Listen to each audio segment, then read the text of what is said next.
Afternoon, everybody. Phil Henry here from the Capricorn Chamber of Commerce again, here with our President, Jason Foss. G'day, Phil. G'day, everyone. Well, you said it before. Where are we? We're here on the banks of the Tunuba, the Fitzroy River. You forgot the magic word, though. Oh, the mighty Fitzroy. The mighty Fitzroy. Why does it always end up mighty Fitzroy? I don't know. I don't come from here, but I learnt very quickly that you always call it the mighty Fitzroy. Actually, we went to Melbourne for the first time ever, believe it or not, in beginning of 2020, actually. It was just before all the COVID lockdowns. And I've got to say, I was a little disappointed in the Yarra River. The bottom on the top. The Yarra River is like this little creek that runs through Melbourne. Compared to what we've got here, yeah, the Yarra is very, very unimpressive, I've got to say. I can tell you a very funny story about the Yarra when I was a little boy. But is it okay for general? It's okay for general public, but we don't know. It's all that interesting. Okay. All right. Well, we do have some interesting stuff to get through today. And the first thing is that today marks the launch of the 2024 Capricorn Best in Business Awards. Fourth year, isn't it? Year number 4? That's right. Sounds about right. Year number 4, yep. So those entries are open now. There's 10 categories this year, pretty much the same as last year. But we also have a Best Young Leaders Award this year for if there's anybody outstanding in your business or that you're aware of under the age of about 35. Plus or minus a little bit, doesn't matter too much. I don't think it's going to be policed that strictly, but under about 35. If you've got any young leaders in your business or aware of any in other businesses, that's a brand new category you can nominate for. And this year, the event is also supporting a couple of very worthwhile causes in terms of CQ Shines and the new hospice. Yes. Whose name completely escapes me. What are they called? The Fitzroy Hospice. The Fitzroy Hospice, considering the name of the river. The mighty Fitzroy Hospice. No, I'm thinking it's not the Capricorn. It's not the Capricorn Hospice. No, it's not the what is it? It's the Fitzroy Hospice. That's the one. So when can people book for that? Well, you can nominate now. So nominations are open now, and they close in the middle of September, I believe. So you've got a little bit of time to get them together. Yeah. Just scrolling through the article on our website now, it's about the 15th, I think, of September. Anyway, you've got a little bit of time. And then in early November, and again, that date here, if I had half a brain, 15th of September, if I'd have half a brain, I would have looked at this before we started recording. 2nd of November is the actual awards The gala dinner. night. Yep, the gala night.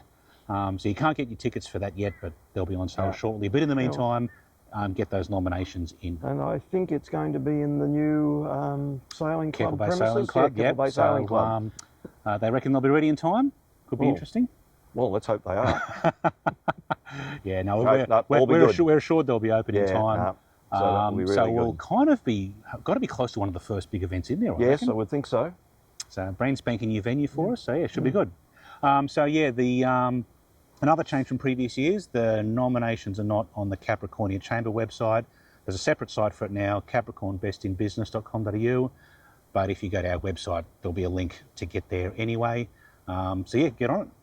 So that was capricornbestinbusiness.com.au? Very nicely done, Phil. It was capricornbestinbusiness.com.au. That's how you do these things. So, Phil, you've been looking at the Queensland Skills Strategy. Here we go. That's what it looks like. I've been at my beautiful and talented assistant, my old man, you always used to joke. We don't have a very good job as handballs, do we? Let's face it. No, so I've been to a presentation on this morning. So there's a lot of good stuff in it.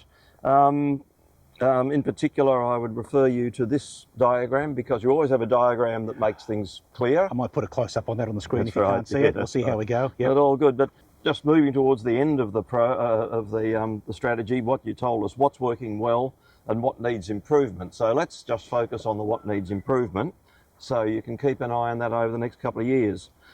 First one rings very, very true. Enhance access to training for regional, rural and remote communities. That's us. Yep. We're regional.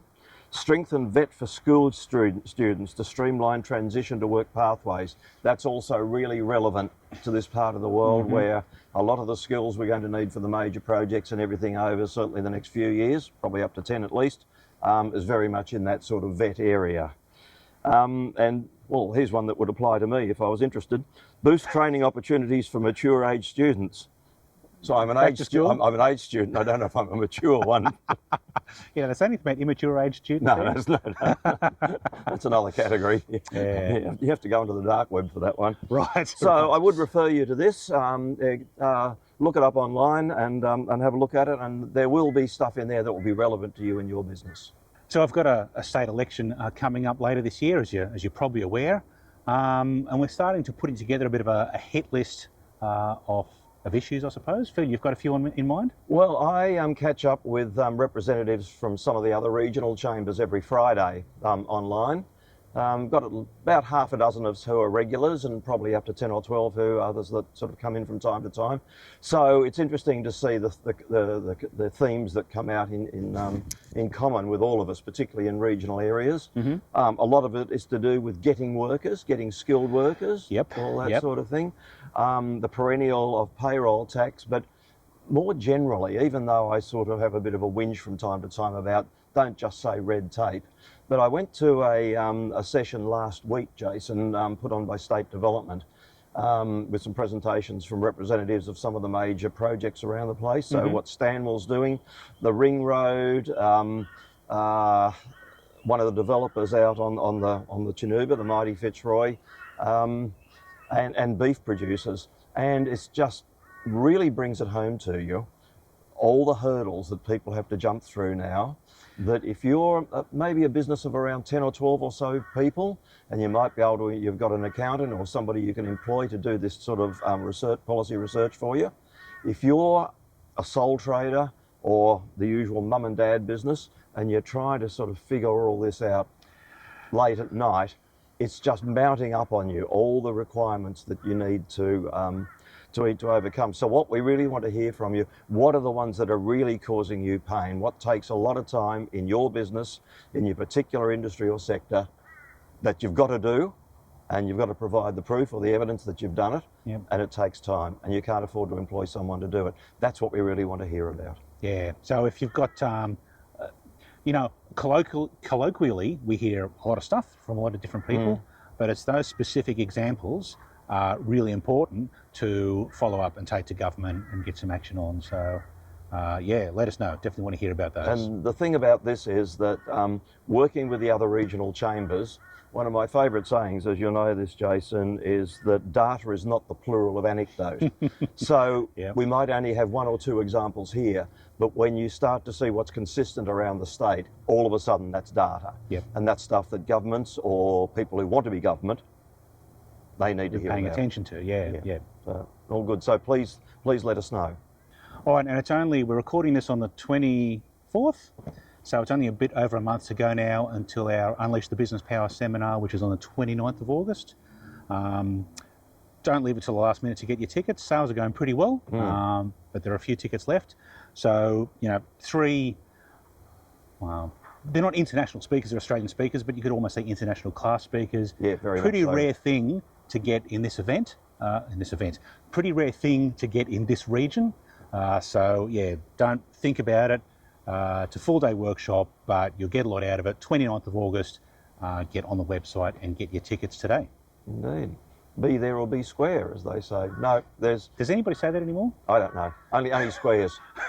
But as you would well remember, Jason, it's hip to be square. Well, it used to be once upon a time. Huey was that? Lewis, Huey Lewis and the News. Huey Lewis and the Lose, There yes. you go. That's where it's Look them up now on YouTube. And I think on that note, Which was a C sharp. it's goodbye from him. And it's goodbye from me. Boy, that was a bit of a squeak, wasn't it? Oh dear. Right. We're getting worse. Don't give up your day job. We're getting worse.